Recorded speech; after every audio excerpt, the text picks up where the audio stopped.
नमस्कार प्यारे बच्चों, कैसे हैं आप सभी। आशा करते हैं आप सभी स्वस्थ होंगे। तो आइए आज के लेक्चर में हम लोग सीखते हैं विस्थापन अभिक्रिया, जिसको कहते हैं डिस्प्लेसमेंट रिएक्शन।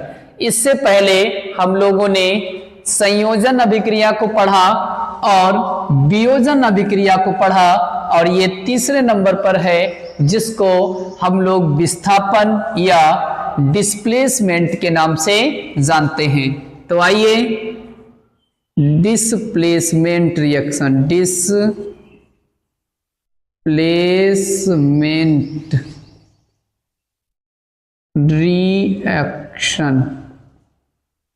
डिस्प्लेसमेंट रिएक्शन जिसको हिंदी में कहते हैं हम लोग विस्थापन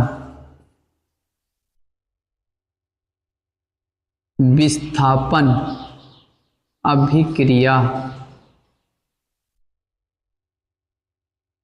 विस्थापन अभिक्रिया जिसको डिस्प्लेसमेंट रिएक्शन के नाम से जानते हैं।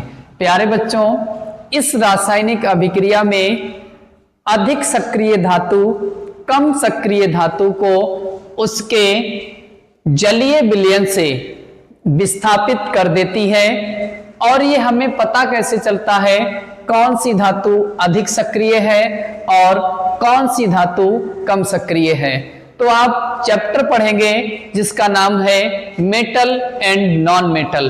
तो उसमें आप लोग पढ़ेंगे एक्टिविटी सीरीज।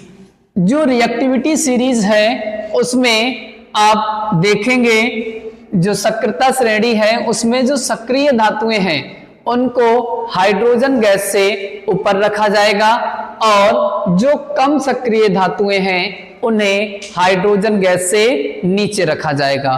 तो यहाँ पर आप देखेंगे जो अधिक सक्रिय धातु है वो कम सक्रिय धातु को उसके जलीय विलयन से विस्थापित कर देगी। तो यहाँ पर हम लोग एग्जाम्पल के थ्रू समझते हैं। जैसे जिंक मेटल यानी जिंक धातु है, इसकी अभिक्रिया हम कॉपर सल्फेट के साथ करा दें, CuSO4। यह है कॉपर सल्फेट। इस कॉपर सल्फेट के जलीय विलयन से ये जिंक क्या करेगा, अधिक सक्रिय होने की वजह से ये कॉपर को कॉपर सल्फेट विलयन से अलग कर देगा और बनाएगा जिंक सल्फेट और कॉपर को अलग कर देगा। लिख दे रहे हैं यहाँ पर ZnSO4 जिसका नाम है जिंक सल्फेट और प्लस में कॉपर। अब आप देखेंगे जो हमने Cu लिखा है कॉपर, ये क्या हुआ, इसे अधिक सक्रिय धातु जिंक ने कॉपर सल्फेट से अलग कर दिया और क्या बना लिया, जिंक सल्फेट और कॉपर अलग लिख दिया गया। तो देखते हैं ये क्या है, जिंक, ZINC, जिंक, और दूसरा क्या है, कॉपर सल्फेट, कॉपर सल्फेट। ये कॉपर सल्फेट है जिसमें कॉपर कम सक्रिय है यानी कम ताकतवर है, और ये ज्यादा ताकतवर है। तो इसने क्या किया, जिंक ने कॉपर को उठाया और इधर फेंक दिया और बना क्या लिया, zinc sulphate, zinc sulphate, sulphate. और ये क्या है, कॉपर मेटल,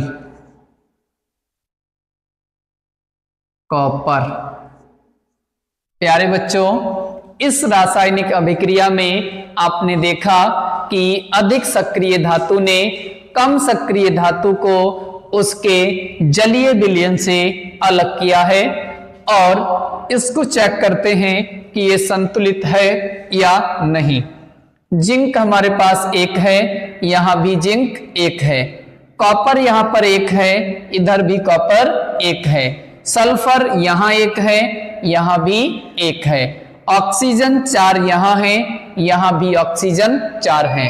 तो आशा करते हैं ये आपको डिस्प्लेसमेंट रिएक्शन, जिसको कहते हैं विस्थापन अभिक्रिया, तो ये आपको बहुत अच्छे से समझ में आई होगी और आप इसको बहुत अच्छे से जब कभी भी आपसे लिखवाया जाए तो आप इसको निसंकोच बहुत अच्छे से लिख पाएंगे।